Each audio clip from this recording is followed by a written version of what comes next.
Tell me something about your childhood that's something that like most people don't know that made you the artist that you are today. Okay. Well, I'm originally from 79th Street, Cottage Grove, Champlain, Ellis. 78th is Champlain, 7852, my old building, right on the corner. But what made me was just everything I experienced, like growing up. Even though like I'm from Chatham, I grew up a lot on the low end, back when the project was up. Newtown, Ida B. Wells, that's where I used to be at a lot. And it kind of molded me into like come up with different street stories that I have really seen or have witnessed, or just, you know, shit that occurred in my life. Like real shit that occurred in my life. Like I got close family members that helped raise me that's no longer with me. So that motivated me to keep writing, doing, you know, or help me form, like know who I'm gonna be for myself. I know who I am today. Right. And I grew up in Inglewood after I moved from Chatham, they tore down the projects, whatever. I moved to Inglewood on 55th, like on Damon, like back of the yards. In that neighborhood, that's where I really started. That's why I knew like I wanted to write raps. I wanted to record. I ended up investing in my own mic. And so what's the first song you ever dropped? First song I ever dropped was with my guys Larry, DeAndre, that just came home, Fully Love, Jonathan Fully Love, my homie, and my homie Twan. We had a song called, what the fuck was this song called? I forgot, G. It was some auto-tune sad. Fuck, G. Oh, fuck. I forgot the name of this song, G. This shit. I got it still on a CD somewhere in the crib. But look, this shit was like motherfucking Lil Wayne, T-Pain, this shit. What year was this? This was like 2008? 2008. Wow. Hell yeah, 2008. Okay, so what was your first mixtape? How many mixtapes have you dropped so far? I got about like 12 mixtapes on that pill. 12? That's it. Like, just underground shit. Just start, you know, you young. I started rapping before a lot of attention got to the city. Yeah. And back then, like, I kind of knew if the attention got to the city, I wanted to be a part of that crowd. Yeah. Just somewhere making some noise, so I want to have at least a catalog already. So motherfuckers gonna be like, man, look, this nigga here, a new nigga. Once the shit start popping, right? Who is he? He don't have no resume. So I can show motherfuckers my progression throughout. I dropped my first tape 2010. It was called Mics in the Mic. My cousin made the mixtape cover for me. It was real dope. It was kind of official because it was all homegrown. I did it at the crib.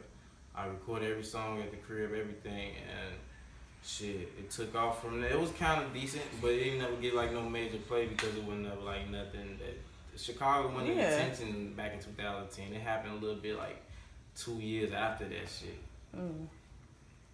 But yeah. So with all the killings that's going on in Chicago, how do you feel about the police? Not in general, but like the relationship that they have with people in Chicago. Police foul.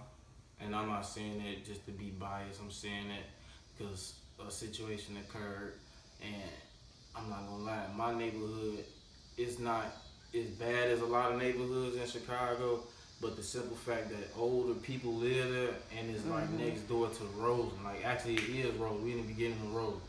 I live in Roseland right now. Yeah, okay. So you know the deeper in Roseland you get more crazy. And so since it's a good part of Roseland, you kind of cool. Yeah, people come over and see nice shit and they like to fuck up nice shit. Yeah. And that night I had to tell 7 sheriffs, about 5 detectives that y'all bogus as hell because y'all be right down the street on 103rd and King Drive, but y'all make no stop right here on 95th. Like y'all don't be nowhere patrolling that shit, knowing this where a lot of burglaries happen, a lot of old people that's putting people at risk. And these taxpayers, it seemed like Section 8 people get kind of like some witness protection type people. And I don't know, bogus shit, just on some real life shit. Like, cause you know, violence and shit, but at the same sense, once they not doing shit in their hood, they coming over fucking somebody else shit up. Yeah. That's what this shit about. Motherfuckers trying to take over shit. So you a believer in gentrification? Yeah. You know, definitely.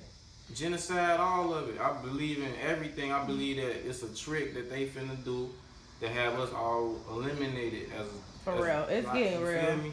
Like they trying to get rid of just everybody, the minority in general. Like even if you trailer trash, they getting rid of your ass. Like real shit. They don't get no fuck. It's just who ain't bringing no revenue To and the- who ain't giving no yeah, like taking who up really space, contribute. You yeah. see what I'm saying? So it's real, but at the same sense, we trying to figure out ways. Well, we doing shit to figure out ways to stay above that shit, so we can do revenue. That's why I'm doing music, to be real. Do music and knowing that with this music, I get a fan base on music. The way people draw off me might help them change their life. Like, what if I get on my music shit and I want to get into politics? Then motherfuckers might be like, damn, I'm finna be a rapping ass politician. Some shit depending on how you draw off people. Like, people draw off you.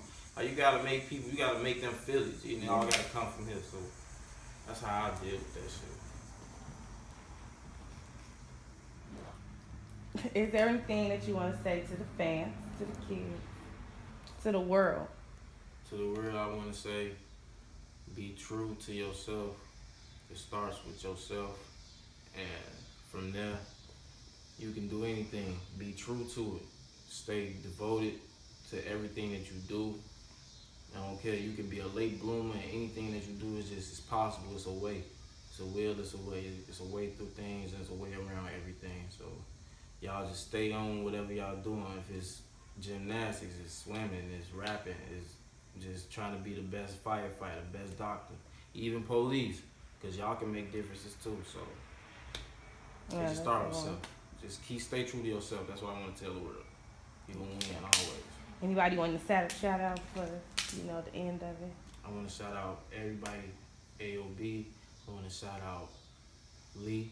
I want to shout out. I have to say folks real that it's off top. You know what I'm saying? It's real. But look, I want to shout out all my guys. I want to shout out everybody who started, even my haters, even people who hated on me.